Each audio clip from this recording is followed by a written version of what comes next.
Let's talk about generators. A very important key term and quite an advanced topic. What are they? Generators are available in Python and allow us to generate a sequence of values over time.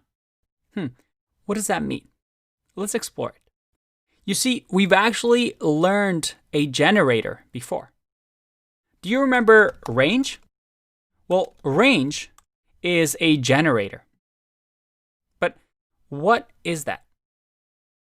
A generator is a special type of thing in Python that allows us to use a special keyword called yield, and it can pause and resume functions. So let me demonstrate this with a nice little example. You see, when we use something like range versus something like list, let's say we convert a range into a list, like so. A list, what it does is actually create a giant list, let's say of 100 items in memory, in our computer's memory, versus a range. It creates them one by one. Let me show you. If I create a function, and let's call it make list, and this make list is going to accept a number, and this make list, well, we'll say result equals an empty array. Then I'm going to say for I in range of n, we're going to add result dot append, and let's just multiply for fun I times 2. And then finally, we return the result. You see, when we make a list, like we just did here, we're essentially doing this. We're using range to create a list and return result which will live in memory.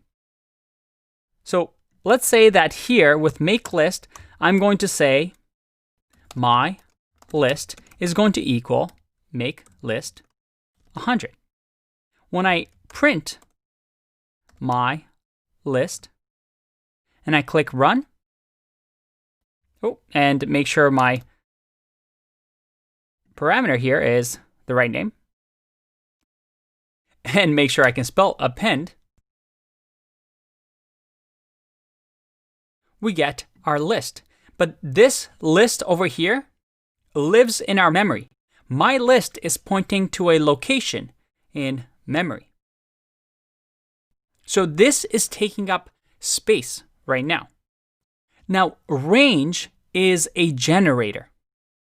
And a generator is a little bit different because this is not being held in memory. When we do this for loop, this range doesn't create on its own a giant list of, let's say, 0 to 99, and then it starts iterating. No, with the for loop, it's going to say, hey, as a range, I'm going to give you first the number 0, then I'm going to give you the number 1, then number 2, then number 3, then number 4, all the way to 100.